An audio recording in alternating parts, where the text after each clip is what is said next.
గిరి ప్రదక్షిణ అనేటటువంటిది కొన్ని క్షేత్రాల్లో ఎనలేని ప్రాధాన్యత సంతరించుకుంది.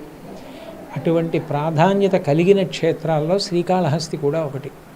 పురాణాంతర్గతంగా పరిశీలనం చేస్తే శ్రీకాళహస్తిలో ఉన్నటువంటి పరమేశ్వరుడు కొలువై ఉన్న ప్రాంతానికి ఆ గిరికి ప్రదక్షిణం చేసినట్టయితే కొన్ని కోట్ల జన్మలలో చేయవలసినటువంటి పుణ్యాన్ని సముపార్జించుకున్న వాళ్ళు అవుతారని ప్రదక్షిణ అన్న దాంట్లోనే ఆ కొండని కుడి చేతి వైపు ఉండేటట్టుగా గుండ్రంగా తిరిగి వస్తాయి.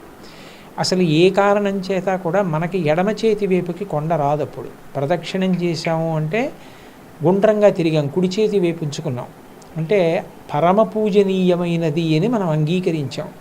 ఆ భక్తితో ప్రదక్షిణ చేసిన కారణం చేత భగవంతుడు కొలువైనటువంటి ఆ గిరి యొక్క అనుగ్రహం చేత, గిరీశుడైనటువంటి పరమశివ అనుగ్రహం చేత మనిషి యొక్క పాపరాశి ధ్వంసం అవుతుంది అని.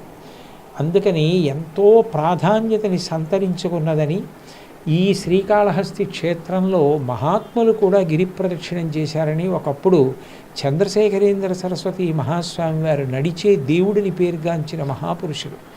వారు అదంతా అడవి డొంకగా ఉన్నప్పుడు గిరి ప్రదక్షిణ చేసి అటువైపు ఉన్నటువంటి కొండ అప్పట్లో ఎవ్వరూ ఎక్కేవారు కాదు.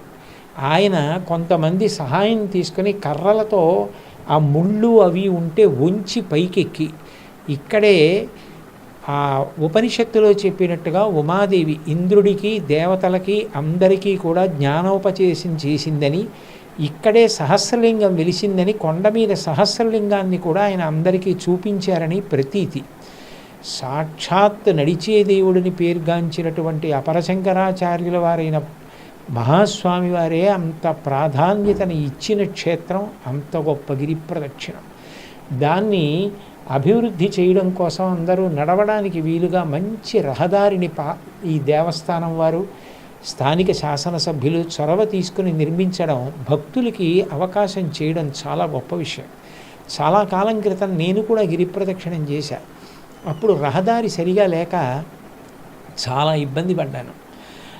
ఆ తర్వాత మెల్లిగా రహదారి వేయడం మొదలెట్టారు స్వామివారి నుంచి. వారే చేశారని నేను చేసేటప్పుడు కూడా ప్రస్తుత పీఠాధిపతులు శంకర విజయేంద్ర సరస్వతి స్వామివారిని ఆ రోజుల్లో సంప్రదిస్తే చాలా గొప్పదయా గిరి ప్రదక్షిణ కోటేశ్వరరావు చెయ్యండి అంటే వారి యొక్క ఆశీర్వచనం తీసుకుని ఆ రోజుల్లో మొదలుపెట్టాం. అప్పుడు ఎండోమెంట్స్ కమిషనర్ అనురాధ గారు, ఇక్కడ ఎగ్జిక్యూటివ్ ఆఫీసర్గా ఉన్న భ్రమరాంబ గారు, వాళ్ళందరూ కూడా కొంత దూరం మాతో వచ్చారు. భక్తులకు సౌకర్యం చేయడానికి ఇప్పుడు అంత మంచి రహదారిని నిర్మిస్తున్నారు అంటే ఆ విశ్వాసం ఉన్న వాళ్ళకి అంతకన్నా ఇటువంటి చోట ప్రదక్షిణం చేయడం కన్నా ఏం కావాలి? అందుకని దానికి మనందరం కూడా చొరవ చూపించిన అధికారులకు, శాసనసభ్యులకు అందరికీ కృతజ్ఞత తెలియచేద్దాం. చాలా మందికి ఈ దేశంలో అసలు వాళ్ళు పుట్టినటువంటి సమయం తెలియని వాళ్ళు ఉంటారు. పాపం వాళ్ళకి తెలియదు. వాళ్ళు జాతకర్మ చేయించుకున్న వాళ్ళు కారు, వాళ్ళకి జాతకాలు తెలియనప్పుడు ఎవరైనా ఇబ్బందులు పడుతున్నారనుకోండి, పెద్దలు ఏం చేస్తారంటే వాళ్ళు పడుతున్న ఇబ్బందిని వింటారు. బహుశः జాతకంలో వీళ్ళకి ఈ దోషం ఉండి ఉంటుందేమో అని అనుమానం ఉంటే ఓసారి శ్రీకాళహస్తి వెళ్ళి దర్శనం చేసుకో అంటారు. శ్రీకాళహస్తి వెళ్ళి దర్శనం చేసుకోని ఎందుకంటారంటే లోపలికి వెడుతున్నప్పుడే అపసవ్యంగా వెడతాడు. శివానుగ్రహం, శివుడు శాసిస్తాడు. అపసవ్యం నీకు ఇష్టం, వాడు నాకు అపసవ్యంగా వచ్చాడు, అవమానం నాకు, కానీ నేను దాన్ని సత్కారంగా స్వీకరిస్తున్నా, వాడి జోలికి నువ్వు వెళ్ళడానికి వీల్లేదు. ఎందుచేత అంటారేమో, గ్రహములకు స్వాతంత్ర్యము లేదు. చాలామంది తెలియక శనీశ్వరుడు అంటుంటారు. శనీశ్వరుడు అన్న మాట లేదు అసలు. శనైశ్చరుడు, శనైహి చరహ. ఆయన చాలా మెల్లగా కదులుతాడు, మిగిలినటువంటి గ్రహాల్లాగా కదలడు, చాలా మందంగా కదులుతాడు. కాబట్టి మందుడు అని ఒక పేరు ఆయనకి. శనీశ్వర గ్రహం అనాలి తప్ప శనీశ్వర గ్రహం అనకూడదు. ఈశ్వరత్వము లేదు గ్రహములకు. అవి మేమీ ఫలితం ఇచ్చి తీరుతాం అనవు. పరమశక్తివంతమైనటువంటి పరమశివుడు ఎక్కడున్నాడో ఆయన శాసనానికి అవి వశవర్తులవుతాయి. అవి వశవర్తులై ఆయన చెప్పిన మాట వింటాయి. నేను ఒకప్పుడు నా జీవితంలో ప్రత్యక్షంగా చూశా. ఒక చోట ఒక ఆయన ఒక వ్యక్తి యొక్క జాతక చక్రాన్ని చూశాడు. అన్నీ అద్భుతంగా చెప్పాడు. ఏడాది క్రితం మీ భార్య గారి శరీరం విడిచిపెట్టారు, మీ దురదృష్టం అన్నాడు. ఆయన అన్నాడు, నా భార్య శరీరం విడిచిపెట్టలేదన్నాడు. వెంటనే ఆ జ్యోతిష్కుడు అన్నాడు, మీ భార్య గారు శరీరం విడిచిపెట్టినంత ప్రమాదం జరిగిందా అన్నాడు. ఆయన కాసేపు ఆలోచించి జరిగిందన్నాడు. నువ్వు శివభక్తుడివా అని అడిగాడు. అవును, మేము ఇంట్లో శివారాధన చేస్తాం. శివారాధన చేయడం అలవాటుగా చాలా తరాల నుంచి మీ ఇంట్లో ఉన్న కారణం చేత యథార్థమునకు శరీర పతనమైపోవలసిన నీ భార్య శరీరము పడలేదు, అంతవరకు తీసుకెళ్ళి వదిలిపెట్టించేశాడు ఈశ్వరుడు. శివభక్తుడవు కనుక ఆయన అనుగ్రహము చేత గ్రహములు శాసింపబడ్డాయి, నీ భార్య బ్రతికిందన్నాడు. నేను అక్కడే ఉన్నాను. నిజంగా నేను ఆశ్చర్యపోయాను. ఎందుకంటే అతని జీవితంలో ఆ సమయంలో జరిగినదే అతని భార్య వెళ్ళిపోవలసిన స్థితే నాకు తెలుసు. కానీ ఆమె బ్రతికింది. ఆమె బ్రతకడం వెనకాతల ఏ మర్మం ఉన్నదో వచ్చిన జ్యోతిష్కుడు చెప్పాడు. అంటే శివశాసనము అంత గొప్పది. అంతటి శాసకుడైన వాడు అప్రదక్షిణాన్ని అంగీకరించాడు. కానీ ఒక్క శ్రీకాళహస్తిలో మాత్రం అప్రదక్షిణాన్ని అనుగ్రహిస్తాడు. ఈ క్షేత్రమునకు ఇంకొక గొప్ప విశేషం ఉన్నది. నవగ్రహములను కవచముగా కట్టుకుని ఉంటాడు. కవచం ఎవరు కట్టుకుంటారు? యోధుడు కట్టుకుంటాడు. యోధుడి వలన కవచమునకు కీర్తి వస్తుందా, కవచము వలన యోధునకు కీర్తి వస్తుందా? అంటే ఎంత గొప్ప యోధుడు కట్టుకుంటాడు అన్న దాన్ని బట్టి కవచానికి కీర్తి వస్తుంది. నవగ్రహములు ఆయనకి కవచమై ఉంటాయి. అయినప్పుడు ఆయన చేతిలో అవి ఒక ఉపకరణం లాంటివి, ఆయన తీసి పక్కన పెట్టేటటువంటి ఒక ఆభరణ విశేషం లాంటివి అవి. ఆయనకి ఎవడు భక్తితో ఉంటాడో అటువంటి వాడిని గ్రహములు కూడా చెనకలేవు. నమః శివాభ్యాం అశుభాపహాభ్యాం అని ఆయన అనుగ్రహాన్ని పొందాడనుకోండి, ఆపద వచ్చేస్తోందని మనకి తెలియదు. ఆపద అన్న మాటకు అర్థం ఏమిటంటే మన బుద్ధి చేత మనము తప్పించుకోలేనిది. మన దగ్గర ఎన్ని ఉపకరణములు ఉండనివ్వండి, వాటితో మనం బయటపడలేనంత పెద్ద ప్రమాదము వచ్చేస్తే దానిని ఆపద అంటారు. ధర్మరాజు గారు కృష్ణుడితో మాట్లాడుతూ భారతంలో అంటాడు, ఆపద గడువం బెట్టను ఓపి శుభంబైనదా అని ఒడగొట్ప అంటాడు. ఆపద చాలా ఒక్కొక్కసారి మన బుద్ధితో తప్పించుకోలేము. అసలు అలా ఎందుకు తప్పిందో కూడా మనకు అర్థం కాదు. నాకే తెలిసి ఒక విశేషం చెప్తాను. ఒకప్పుడు ఒక వ్యక్తి మోటార్ సైకిల్ మీద ఎడుతున్నాడు. చీకటిగా ఉంది, అది కొంచెం డొంక ప్రదేశం. ఆయన ఏదో ఆలోచిస్తూ బయలుదేరాడు. అరే లైట్ వేయలేదని గుర్తొచ్చి లైట్ వేశాడు. తీరా లైట్ వేసిన తర్వాత చూశాడు, రోడ్డుకు అడ్డంగా నల్లత్రాసు పడుకునుంది. అక్కడ దాకా వెళ్ళిన తర్వాత ఇంకా ఆయన బుద్ధి పనిచేయలేదు. అకస్మాత్తుగా బ్రేక్ తొక్కాడు, బండి అయిపోయింది. నల్లత్రాసు అటు వెళ్ళిపోకుండా ఇలా వెనక్కి వచ్చింది. వెనక్కి వచ్చి పడగ విప్పింది. మోటార్ సైకిల్ మీద ఉన్నవాడు రెండు కాళ్ళు దాని మీద పెట్టడుగా, ఎప్పుడైతే ఆగిందో ఎడంకాలు కింద పెట్టాడు. ఎడంకాలు కింద పెట్టి బండి ఆపాడు. వెనక్కే వచ్చినటువంటి నల్లత్రాసు పడగ విప్పింది. ఇంకా మోటార్ సైకిల్ ఇంజిన్ పనిచేస్తోంది కాబట్టి శబ్దం వస్తోంది. అది ఇలా ఒకసారి చూసింది, ఇలా ఒకసారి చూసింది. పాదం సిద్ధంగా ఉంది, కొట్టచ్చు. కొట్టకుండా ఎందుకో వెనక్కి తీసేసి పక్కకి వెళ్ళిపోయింది. దానికి ఏం కారణం చెప్పాలి? అది కొట్టడానికి కొట్టకపోవడానికి మధ్యలో ఎవరున్నారు? అప్పుడు ఆ వ్యక్తి చదువుకున్నటువంటి విద్యార్హతలు తీసుకురాగలడా, లేకపోతే నాకు బ్యాంకులో ఇంత డబ్బు ఉందని తీసుకొచ్చి చూపిస్తాడా, నాకు ఇంత పరివారం ఉందని చూపిస్తాడా, నాకు ఇంత సరస్వతీ కటాక్షం ఉందని చూపిస్తాడా? ఏది కాపాడుతుంది? అది ఆపద అంటారు. ఆ సమయంలో పామా నువ్వు ఆయనను చెనకవద్దు, తప్పుకో, వెళ్ళిపో వెనక్కి అని శాసించగలిగిన వాడు ఒకడున్నాడు. వాడు నీ మాంసచక్షువుకు కనపడవచ్చు, కనపడకపోవచ్చు. అటువంటి వాడెవరున్నాడో వాడు మాత్రమే ఆపద తీసేస్తాడు. ఆపద చెప్పకుండా ఎలా తీస్తాడో శుభం ఇచ్చేటప్పుడు చెప్పకుండా అలా ఇస్తాడు. నీ మీద నేను ప్రీతి చెందానోయ్, రేపు నీకో శుభవార్త చెప్తున్నాను అనేం చెప్పడం, చెప్పకుండా శుభాలు ఇస్తాడు. అలా శుభాలు ఇవ్వడం తప్ప అశుభం చెయ్యడం చేత కాని వాడెవరో ఆయన్ని శివ అని పిలుస్తాడు. అటువంటి శివుడు అశుతోషుడైన క్షేత్రం శ్రీకాళహస్తి. అందుకే ఈ క్షేత్రం దగ్గరికి వచ్చేటప్పటికి ఒక విశేషం ఉంటుంది. మీరు ఏం చేశారన్న దానితో సంబంధం ఉండదు. కేవలముగా క్షేత్రప్రవేశం చేసి ఒక నమస్కారం చేస్తే చాలు. శ్రీకాళహస్తి క్షేత్రం గురించి పెద్దలు ఏం చెప్తారంటే, ఈ క్షేత్రంలోకి వచ్చి నివాసం ఉంటే చాలు. రోజు వచ్చి కాళహస్తీశ్వరలింగాన్ని మీరు దర్శనం చేశారా, జ్ఞానప్రసూనమ్మను చూశారా అన్నదాంతో సంబంధం ఉండదు. ఈ క్షేత్రంలో నివాసం చేసి ప్రాణం వదిలిపెట్టేశాడు అనుకోండి, వాడు మోక్షమునే పొందుతాడు. ఎందుకంటే వాడు కైలాసవాసం చేసిన వాడితో సమానం. అందుకని వాడిని ఇంకొకళ్ళు ముట్టుకోవడానికి వీల్లేదు. శ్రీకాళహస్తి ప్రవేశమునకు ఒక్కదానికే సాక్షాత్ కైలాస ప్రవేశము కిందే శాస్త్రం తీసుకుంటుంది. అంత గొప్ప క్షేత్రం.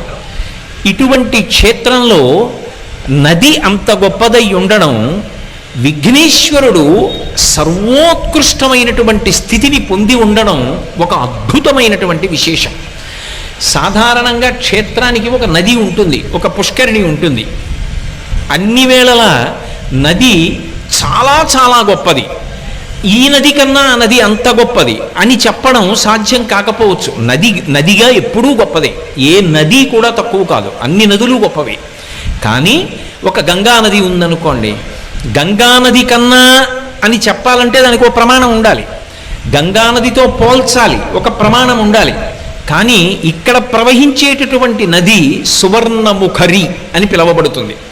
సువర్ణముఖరి నది ప్రవాహం ఉన్నటువంటి క్షేత్రం. ఎందుచేత అంటే యథార్థమునకు శ్రీకాళహస్తిలో నది లేదు. ఒకప్పుడు అగస్త్య మహర్షి ఈ ప్రాంతానికి వచ్చి శంకరుణ్ణి పూజ చేసి ఆయన ఇక్కడే తపోవనాన్ని ఏర్పాటు చేసుకుని తపస్సు చేశారు. అగస్త్యుడు మహాశివభక్తుడు, ఆయన పాద స్పర్శ పొందినటువంటి ప్రదేశం ఇది.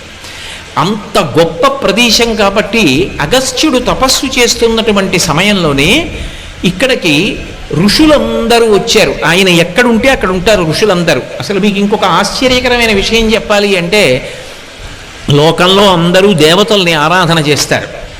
అగస్త్యుడు ఎక్కడైనా ఉంటే దేవతలు తమ స్థానాలు పెట్టుకుంటారు. నేను రోజు వచ్చి ఇక్కడ కూర్చుంటాను అగస్త్యుడిని చూడడానికి, అందుకని ఇది నా స్థానం అని చెప్పి ఏ దిక్కున ఉండవలసిన దేవత ఆ దిక్కున ఆశ్రమంలో కూర్చుంటాడు. ఎందుకు కూర్చుంటాడో తెలుసా? అగస్త్యుడు చూడడానికి కాదు, అగస్త్యుడిని చూడడానికి. కావాలంటే మీరు రామాయణం చదవండి, ఆయన ముద్ర అలా ఉంటుంది. పరమశివుడుగా ఉన్న భగవంతుడు కూడా ఆయన వలన ఉపకారమును పొందుతాడు. పార్వతీ కళ్యాణంలో భూమి యొక్క భారాన్ని నిలబెట్టినవాడు, సూర్యగమనం కోసమని వింధ్యపర్వతం యొక్క అహంకారాన్ని అణిచినటువంటి వాడు, కాశీపట్టణం మీద అంత మక్కువ కలిగినటువంటి వాడు, ద్రవిడ దేశానికి కావేరీ నది ప్రవాహాన్నిచ్చి వ్యాకరణాన్నిచ్చి అనుగ్రహించినటువంటి వాడు, అంతటి మహానుభావుడు అగస్త్యుడంటే. అటువంటి అగస్త్యుడు శ్రీకాళహస్తి మీద వ్యామోహం పొందాడు. ఇక్కడికొచ్చి తపోవనాన్ని నిర్మించుకుని తపస్సు చేశాడు. అప్పుడు ఋషులందరూ అడిగారు, ఇక్కడ ఒక నది లేదు, నది తీసుకురండి అని అడిగారు. ఆయన అన్నాడు, ఒక నది రావాలి అంటే ఒక పర్వతం మించి ప్రవహిస్తుంది. ఎందుకంటే నదులన్నీ పర్వతానికి కూతుళ్ళ లాంటివి, పర్వతాల మించి వస్తాయి. ఏ పర్వతం మించి నేను తీసుకురావాలని అడిగాడు. వాళ్ళు అన్నారు, నీకే తెలియంది మాకు తెలుస్తుందా? మాకు తెలియదన్నారు. మరి ఎవరిని అడగాలి అంటే, అగస్త్యుడు గొప్ప గాణాపత్యుడు. ఆయన మహాద్భుతమైనటువంటి వినాయకోపాసన చేస్తాడు. అసలు ఆయన చేయని ఉపాసన లేదు, అంత గొప్ప ఉపాసకుడు.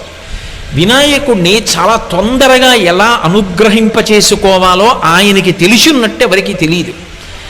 ఆయన ఒక మాట చెప్పాడు, గజాసుర సంహారాన్ని పాతాళలోకంలో గణపతి చేశాడు, అందుకని కపిలవర్ణం పొందాడు, అందుకని కపిలుడు అని పేరు పొందాడు. ఇప్పుడు కపిలుడు అంటే నల్లగా ఎర్రగా రెండు రంగులు కలిసి ఉంటే కపిలవర్ణం అంటారు. చాలామంది కపిలవర్ణం అంటే నల్లా అంటూ ఉంటారు. నల్లావు కాదు, నలుపు ఎరుపు కలిసి ముద్ద రంగు పొందితే కపిల ఆవు అంటారు, కపిల గోవు అని పిలుస్తారు. ఆయన గజాసురుణ్ణి చంపాడు. ఏనుగు ముఖం ఉన్న వాడి చేతిలో తప్ప నేను మరణించనని వరం అడిగాడు గజాసురుడు. అనుగ్రహించాడు పరమాత్మ. అందుకని తన కొడుక్కి ఏనుగు ముఖం పెట్టాడు పరమశివుడు. అసలు రహస్యం లోక సంరక్షణం కోసమని.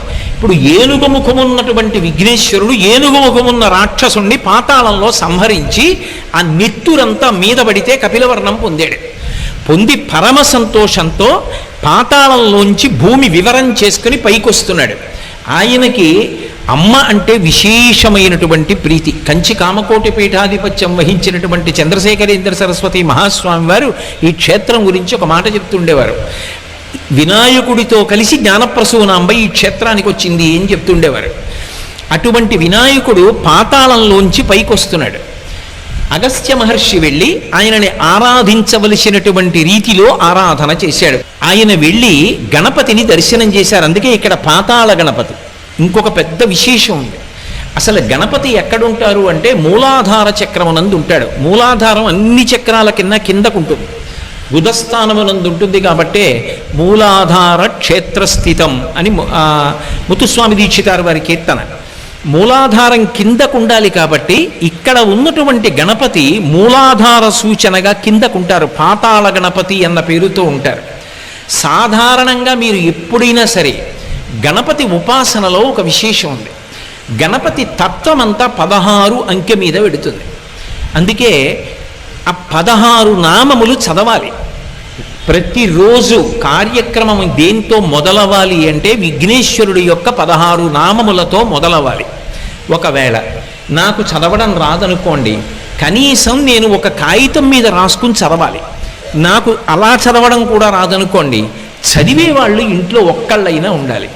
వాళ్ళు నోట్లో చదవకూడదు, మిగిలిన వాళ్ళు చదవడం రాదు కొంతమంది ఉన్నారనుకుంటే ఆ స్తోత్రం రోజు పైకి చెప్పాలి.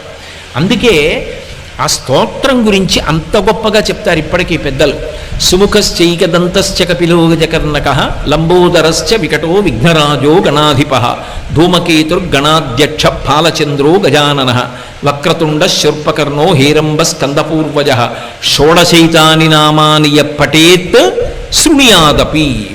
నువ్వన్నా చదువు, శృణుయాదపి కనీసం విను. విద్యారంభే వివాహే చ ప్రవేశే నిర్గమే తథా సంగ్రామే సర్వకార్యేషు విఘ్నస్తస్య న జాయతే. దేనికైనా సరే ఇది చదవవలసిందే. ప్రవేశే నిర్గమే తథా, అసలు రహస్యం అంతా అక్కడ పెట్టారు. లోపలికి వచ్చినా బయటికి వెళ్ళినా, ఏ లోపలికి వచ్చే బయటికి వెళ్ళాం, అసలు అది పెద్ద విశేషం ఆ స్తోత్రంలో. ఈ 16 నామములను మాత్రం నువ్వు చెప్పి తీరాలి. ఒకవేళ నువ్వు చెప్పడం చేత కాకపోతే ఇంట్లో ఎవరైనా పైకి చదివితే విను. వినకుండా కార్యాలు ప్రారంభం చెయ్యవద్దు, ఒక రోజు పని మొదలు పెట్టవద్దు అని పెద్దలు చెప్తూ ఉంటారు. 16 నామముల మీద ఆయన తత్వం నడుస్తుంది. ఒక్క శ్రీకాళహస్తి క్షేత్రానికి మాత్రం ఒక విశేషం ఉంది. ఇక్కడ విఘ్నేశ్వరుడు అగస్త్యుని యొక్క పూజకు సంతసించి ఒక విశేషాన్ని ప్రకటించాడు. 16లో 4వ వంతు ఈ క్షేత్రంలో ప్రవేశించి పాతాళ గణపతి దగ్గరికి వచ్చి చెప్తే చాలు. 4 నామములు పలకాలి. ఇక్కడ గణపతి దగ్గరికి వెళ్ళి అథవా వెళ్ళి అక్కడ నిలబడి చెప్పి బయటికి వస్తుంటే వెనకాతల చాలామంది ఉండిపోతారు కదండి అనుకుంటే, మెట్లు దిగక ముందే నిలబడి 4 నామములు చెప్పాలి. ఏమని చెప్పాలి అంటే గజాననారి అంటే ఏనుగు ముఖము కలిగినటువంటి అసురుడు, రాక్షసునికి శత్రువైనటువంటి వాడు. గజానన అంటే ఏనుగు ముఖం ఉన్నవాడు, అరి అంటే శత్రువు. గజాననారి ఏనుగు ముఖము కలిగినటువంటి రాక్షసునకు శత్రువైనటువంటి వాడా. అలాగే అగస్త్యుని చేత స్తోత్రము చెయ్యబడినటువంటి వాడా. కనీసం నామంగా అక్కర్లా, ఇలా చెప్పినా చాలు. 3వది పరమ భాగవతోత్తములైన వారు ఎవరుంటారో వాళ్ళ యొక్క ఈప్సితములను నెరవేర్చేటటువంటి లక్షణము కలిగినటువంటి వాడా. ఈ 3 నామములు చెప్తూ ఆయన యొక్క రూపం గురించి, ఆయన వచ్చిన ప్రదేశం గురించి చెప్పేటప్పుడు పాతాళ వివర స్థాననే నమః, పాతాళ వివరమునందు లేదా భూవివర స్థాననే నమః, భూవివర నివాసాయ నమః. భూవివరము అంటే లోపలికి వెళ్ళినప్పుడు ఉండేటటువంటి ప్రాంతం, అక్కడ ఉన్నవాడా. ఈ 4 నామములు చెప్పాలి. ఈ 4 నామములు కనీసం దేవాలయం దగ్గర ఓ బోర్డు అన్నా ఉండాలి తెలియని వాళ్ళ కోసం. ఉంటే వెళ్ళేటటువంటి వాళ్ళ 4 నామములు చెప్పి మెట్లు దిగి విఘ్నేశ్వరుణ్ణి స్తోత్రం చేస్తారు, ఒక నమస్కారం చేస్తారు. అంటే 16 నామములు చెప్తే ఇచ్చేటటువంటి ఫలితం ఇక్కడికొచ్చి 4 నామములు చెప్తే నేను కాపాడతానని ప్రతిజ్ఞ చేశాడు. అందుకే అగస్త్యుణ్ణి అనుగ్రహించి నీకు స్ఫురణలో లేదు, మరిచిపోయావు. ఇంతటి మహానుభావుడివి కూడా. బ్రహ్మగిరి అని దగ్గరిలో ఒక పర్వతం ఉంది. నువ్వు ఆ పర్వతం మీద తపస్సు చేసి అద్భుతమైనటువంటి నదిని ప్రవహింపచేస్తావు. దిగ్విజయమస్తు, నీకు ఏ విధమైన విఘ్నం కలగదు, బయలుదేరమన్నాడు. బ్రహ్మగిరి మీదకి వెళ్ళి అగస్త్య మహర్షి తపస్సు చేశారు. శంకరుడు బ్రహ్మగారి ద్వారా కబురు చేస్తే పరమశివుని యొక్క జటాజూటంలో ఉండేటటువంటి గంగా నది సువర్ణముఖరి అన్న పేరుతో ప్రవహించింది. ఎందుకు ప్రవహించాలి ఆ పేరుతో అంటే, సువర్ణం అంటే బంగారం. బంగారానికి 2 రకములైన లక్షణాలు ఉంటాయి. భగవంతుడికి ఏ లక్షణం ఉంటుందో బంగారానికి ఆ లక్షణం ఉంటుంది. భగవంతుడు చూడండి, ఘోర రూపం ఆయనదే, అఘోర రూపం ఆయనదే. సనాతన ధర్మంలో బాధలు పెట్టడానికి భయపెట్టడానికి ఒకడు, భయాన్ని తీసేసి రక్షించడానికి ఒకడు ఉండరు. భగవంతుడే భయపెడతాడు, భగవంతుడే రక్షిస్తాడు. రెండూ ఆయనే చేస్తాడు. చేసిన పాపానికి ఫలితం ఇస్తున్నాడు అనుకోండి, భయపెడతాడు. అందుకే విష్ణు సహస్రనామ స్తోత్రంలో భయకృత్ భయనాశన, భయపెట్టేవాడా భయమును పోగొట్టేవాడా రెండూ ఆయనే. మన పాపమునకు ఫలితం ఇచ్చినప్పుడు భయపెడతాడు. అందుకు కదా రుద్రాధ్యాయంతో అభిషేకం చేస్తుంటే నమస్తే అస్తు ధన్వనే బాహుభ్యాముతతే నమః అని మొదలు పెడతారు. నీ చేతిలో ఉన్న ధనస్సుకి నమస్కారం, ఆ చేతులకి నమస్కారం. రుద్రమన్యవ ఉతోత ఇషవే నమః, నీ మన్యువుకు ఒక నమస్కారం. పిల్లలం ఏదో తెలియక తప్పు చేశాం, ఆ ధనస్సు ఏమిటి పక్కన పెట్టేసి, ఆ చెయ్యి ఏమిటి అలా వద్దు, ఇలా అనుగ్రహంగా పెట్టు అని ఆయన్ని ఉభయతర నమస్కారములతో రుద్రాధ్యాయం నడుస్తుంది. అంటే దానిలో ఉన్నటువంటి అంతరార్థం ఏమిటి అంటే, పరమశివుణ్ణి స్తోత్రం చేసి ఆయన యొక్క అనుగ్రహాన్ని పొంది ఘోర రూపాన్ని ఉపసంహారం చేయిస్తారు. పాపములకు ఫలితమని ఇవ్వకు, మేము తట్టుకోలేము, తెలియక చేశాం, మన్నించమని అడుగుతారు. అలా ఇక్కడికి వచ్చేటప్పటికి విశేషం ఏమవుతుంది అంటే, ఈ క్షేత్రం దగ్గరికి వచ్చేటప్పటికి ఇక్కడ పరమశివుడు ఘోర అఘోర రూపములు రెండిటికీ కూడా ఆయన స్థానమైన పంచబ్రహ్మమంత్ర పఠనంలో ఇప్పటికే అఘోరేభ్యో దఘోరేభ్యో ఘోర ఘోరతరేభ్య అని చెప్తున్నాం కదా. అన్ని విశేషణములు ఉన్నవాడైనప్పటికీ కూడా ఈ క్షేత్రం దగ్గరికి వచ్చేటప్పటికి పరమ ప్రసన్నమూర్తి ఎంత కింది స్థాయిలో అనుగ్రహాన్ని వర్షిస్తాడంటే, వైదికమైనటువంటి ధర్మము తప్పదు, వైదిక ధర్మము తప్పకుండా తన అనుగ్రహ వర్షము చేత ఊహించలేనటువంటివి ఇస్తాడు. అందుకే ఏదో ఇక్కడ అనుకున్నంత తేలిక విషయాలేం జరగలేదు, చాలా అద్భుతమైన విషయాలు జరిగాయి. అందుకే శ్రీకాళహస్తిలో ఎప్పుడైనా ఒక విశేషం జరిగితే దేవతలందరూ వస్తారు. నేను మీతో ఒక మాట చెప్పాలి అంటే, ఎక్కడైనా గిరి ప్రదక్షిణం చేశారనుకోండి, గిరి ప్రదక్షిణం చేస్తే దాన్ని గిరి ప్రదక్షిణ క్షేత్రం అని పిలుస్తారు. ఎందుకంటే కొండ స్థూల శివుడు అని గుర్తు. కొండ స్థూల శివుడుగా ఉన్నాడని ప్రమాణం ఉంటేనే గిరి ప్రదక్షిణం, అంతేగాని కొండకి దారుందని చేయకూడదు. ఆ కొండ స్థూల శివుడని ప్రమాణం ఉన్నదా ఎక్కడైనా పురాణంలో? ఈ కొండంతా శివుడే అని చెప్పవచ్చా? చెయ్యొచ్చు. అరుణాచలం స్థూల శివుడు, గిరి ప్రదక్షిణం ఉంది. శ్రీకాళహస్తి స్థూల శివుడు, గిరి ప్రదక్షిణం చెయ్యొచ్చు. కోటప్పకొండ త్రికూటం 3 శిఖరములతో ఉంటుంది. బ్రహ్మశిఖరం, విష్ణు శిఖరం, రుద్రశిఖరం, ముగ్గురు కాబట్టి ప్రదక్షిణం చెయ్యొచ్చు. ఓ కొండ మీద ఈశ్వరుడు ఉన్నాడని ప్రదక్షిణం కొండకి చేయడానికి అన్ని వేళల శాస్త్రం అంగీకరించదు. కొన్ని చోట్ల గిరి ప్రదక్షిణాలు ఉంటాయి. అన్ని చోట్ల గిరి ప్రదక్షిణం ఎందుకు చేస్తారంటే, గిరిని శివస్వరూపంగా ప్రదక్షిణం చేస్తారు.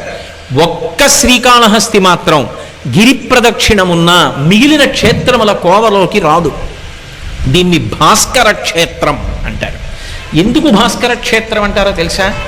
మనందరం పితృదేవతలు ఉత్తీర్ణులు కావాలన్నా, దేవతానుగ్రహం కలగాలన్నా, లోకములు శాంతి పొందాలన్నా, గ్రహములు శాంతి పొందాలన్నా పరమ ప్రమాణంగా ఏ కాలాన్ని తీసుకుంటామంటే, సూర్యుడు ఉత్తరాయణంలో ప్రవేశించినటువంటి కాలాన్ని ఉత్తరాయణ పుణ్యకాలమని కొలిచి, ఉత్తరాయణ పుణ్యకాలంలో దానాలు పూజలు అవి విశేషంగా చేస్తారు. ఒక్క శ్రీకాళహస్తి క్షేత్రానికి ఉన్న గొప్పతనం ఏమిటంటే, ఉత్తరాయణంలో ప్రవేశించగానే అందరూ తనని పూజ చేస్తే, సూర్యుడు మాత్రం దేవతా సమూహం అంతటితో కలిసి శ్రీకాళహస్తి కొండకి ప్రదక్షిణం చేస్తాడు. అలా ఎక్కడైనా సూర్యుడు ప్రదక్షిణం చేస్తే పర్వంలో దాన్ని భాస్కర క్షేత్రం అంటారు. అటువంటి చోట దానికి చాలా పద్ధతులు చెప్తారు పెద్దలు. ఒక్క శ్రీకాళహస్తి విషయంలోనే ఆ పద్ధతులన్నీ చెప్తారు. అలాంటి పద్ధతిలో ప్రదక్షిణాలు కానీ చెయ్యగలిగితే అటువంటి వాడు జన్మరాహిత్యానికి కూడా వెళ్ళిపోతాడు. అంత గొప్ప క్షేత్రం శ్రీకాళహస్తి క్షేత్రం. పరమాద్భుతమైనటువంటి క్షేత్రం శ్రీకాళహస్తి భాస్కర క్షేత్రం. ఈ కొండ అంత గొప్పది. ఈ క్షేత్రానికి ఉన్నటువంటి విశేషం ఏమి అంటే, వైదిక ధర్మాల్ని అలాగే నిలబడుతూ అనేక వైదిక రహస్యములను ఆవిష్కరిస్తూ పరమాత్మ అసలు దేవతలు ఊహించలేని అనుగ్రహాన్ని ఇక్కడ వర్షిస్తూ ఉంటాడు. అందుకే శ్రీకాళహస్తి మీ అందరికీ పరిచయమైనటువంటి చాలా గొప్ప క్షేత్రం. అందున విశేషించి ఆంధ్రదేశంలో ఉన్నటువంటి క్షేత్రం. ఆ క్షేత్రానికి ఉన్నటువంటి పేరే కేవలము భక్తి కలిగినటువంటి 3 ప్రాణులకు ఈశ్వరుడు మోక్షం ఇచ్చినటువంటి కారణం చేత ఆ క్షేత్రం ఏర్పడింది. శ్రీ కాళము హస్తి, శ్రీకాళహస్తి, సాలెపురుగు, పాము, ఏనుగు, ఈ 3 కూడా ఈశ్వరుణ్ణి అర్చించడానికి యోగ్యమైనటువంటి స్థితి కలిగిన ఉపాధులు ఉన్న ప్రాణులు కవు. ఈశ్వరార్చన చెయ్యడానికి, జ్ఞానమును పొందడానికి అనువైనటువంటి ఉపాధి కేవలము మనుష్య ఉపాధి. కానీ అటువంటి అవకాశం లేనటువంటి ఉపాధుల యందు ఉన్న విశేషమైనటువంటి భక్తి తత్పరతతో బతికాయి కాబట్టి, ఈశ్వరుడి కోసం మరణించాయి కాబట్టి, ఈశ్వర సేవ గురించి మరణించాయి కనుక ఈశ్వరుడు వాటికి మోక్షం ఇచ్చాడు. అందుకే శంకర భగవత్పాదులు శివానంద లహరి చేస్తూ ఒక శ్లోకం అంటారు. ఆయన నరత్వం దేవత్వం నగవన మృగత్వం వశకతా పశుత్వం కీటత్వం భవతు విహగత్వాది జననం సదాత్వత్పాదాబ్జ స్మరణ పరమానందలహరీ విహారాసక్తం చేద్రూదయమిహ కించేన వపుష అంటారు. నాకు ఉపాధి గురించి బెంగలేదు. ఏ ఉపాధి అయితే ఏమిటి? నరుడిగా ఉపాధిని పొంది ఈశ్వరుణ్ణి సేవించకుండా బ్రతికి మరణిస్తే దానివలన ఏమిటి కొత్తగా పొందిన ప్రయోజనం? నరుడిగా పుట్టి రాక్షసుడిగా జీవించి మరణించినటువంటి వాడికి నరుడిగా ఉపాధి పొందినటువంటి సౌభాగ్యం ఏమిటి? సాలెపురుగు, పాము, ఏనుగు చేసుకున్న తక్కువ ఏమిటి? ఒక పర్వతం భద్రాద్రి చేసుకున్న తక్కువ ఏమిటి? ఒక శేషాచలం చేసుకున్న తక్కువ ఏమిటి? ఒక సింహాచలం చేసుకున్న తక్కువ ఏమిటి? నరుడిగా పుట్టి ఒక్కనాడు దేవాలయానికి వెళ్ళని దానికి, ప్రదక్షిణ చెయ్యని దానికి, స్తోత్రం చెయ్యని దానికి, చేతులార ఈశ్వరుణ్ణి అర్చించని దానికి నరుడి యొక్క ఉపాధిని పొంది ప్రయోజనం ఏమిటి? శ్రీకాళహస్తి క్షేత్ర ప్రవేశం మనకి నరజన్మ యొక్క వైభవాన్ని నిజానికి జ్ఞాపకం చేస్తుంది. ఆ క్షేత్రం అనేక కోణములలో మహత్తరమైన క్షేత్రం. నేను ఈ మాట ఎందుకంటున్నానంటే, శ్రీకాళహస్తిలో అమ్మవారు అయ్యవారి పక్కన ఉండదు. అలాంటి క్షేత్రాలు 2 ఉన్నాయి. దక్షిణమున మోక్షపురి అయినటువంటి కాంచీపురంలో ఏ శివాలయంలోనూ కూడా ప్రకటనంగా అమ్మవారు పక్కన ఉండదు. ఎన్ని శివాలయాలున్నా అందరి యొక్క శక్తి అయినటువంటి అమ్మవారు ఒక్క కామాక్షి దేవాలయమే. శ్రీ మహావిష్ణువు వరదరాజస్వామి వారికి ఊరిరిగింపు జరిగినా కామాక్షి అమ్మవారి చుట్టూ తిరగవలసిందే. శివాలయంలో ఊరిరిగింపు జరిగినా కామాక్షి అమ్మవారికి ప్రదక్షిణం చేయవలసిందే. ఆఖరికి మహమ్మదీయులు పీర్లు ఊరేగించిన కాంచీపురంలో కామాక్షి అమ్మవారి గుడికి ప్రదక్షిణంగా వెళ్ళవలసిందే. అక్కడ కామాక్షి అమ్మవారి యొక్క శక్తి వైభవం అటువంటిది. దక్షిణ దేశం మొత్తం మీద ఉన్న ఏకైక మోక్షపురి కాంచీపురి. అంత గొప్ప క్షేత్రం. కాళహస్తి క్షేత్రంలో మళ్ళీ పరమశివుడి పక్కన అమ్మవారు ఉండదు. పరమశివుడు పశ్చిమానికి చూస్తే అమ్మవారు తూర్పు చూస్తుంది. తూర్పు వికసనమునకు గుర్తు. వికసనమును అంటే ఉదయము, ఉదయించడం, సూర్యోదయం. తిక్కన గారు విరాట పర్వంలో చాలా అద్భుతంగా వర్ణిస్తారు. నీరజాకరములు నిష్టయ్యి చేసిన భవ్యత పంబు ఫలమనంగా దినసముఖాకి నందిత చక్రయుగ్మకంబుల యనురాగంపు బ్రూవనంగా హరిహర బ్రహ్మ మహానుభావంబులొక్కటింగాగరగిన గట్టియనగా అతుల వేదత్రయ లతికాచయము పెనుబొందన్ పుట్టెడు మూల కందమనగా అఖిల జగముల కందెరయగుచు జన సమాజ కరపుట హృదయ సరోజములకు ముకుళనంబును జృంభణంబును నర్చి భానుబింబంబు పూర్వాద్రిపై విలింగి అంటారు. మహానుభావుడు కవి బ్రహ్మ, గొప్ప తపస్వి, వేదాంగములు చదివినవారు. కాబట్టి ఆయన నోటి వెంట భానుస్థుతి అంత గొప్పగా పడింది. జన సమాజ కరపుట హృదయ సరోజములకు ముకుళనంబును జృంభణంబును నర్చి అంటారు. ఆ భానుబింబం ఉదయిస్తే సమస్త జగత్, లోకులందరూ, ప్రాణులు, ప్రత్యేకించి మనుష్యుల యొక్క చేతులు కలువ మొగ్గలు ముడుచుకున్నట్టుగా ముడుచుకుంటాయిట. ఎందుకని? మనందరం సూర్యబింబాన్ని చూడగానే ఇలా నమస్కారం చేస్తాం. చేతులు ముడుచుకుంటాయి.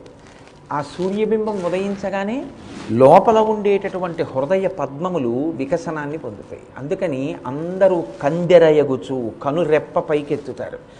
ఇన్ని కోట్ల జీవుల యొక్క కనురెప్ప విచ్చుకునేటట్టు చేయగలిగి, చేతులనే తామర మొగ్గలు ముడుచుకునేటట్టు, లోపల ఉండేటటువంటి హృదయం అనేటటువంటి పద్మం వికసనం పొందేటట్టు చేయగలిగినదై భానుబింబంబు పూర్వాద్రిపై వెలింగే అంటారు.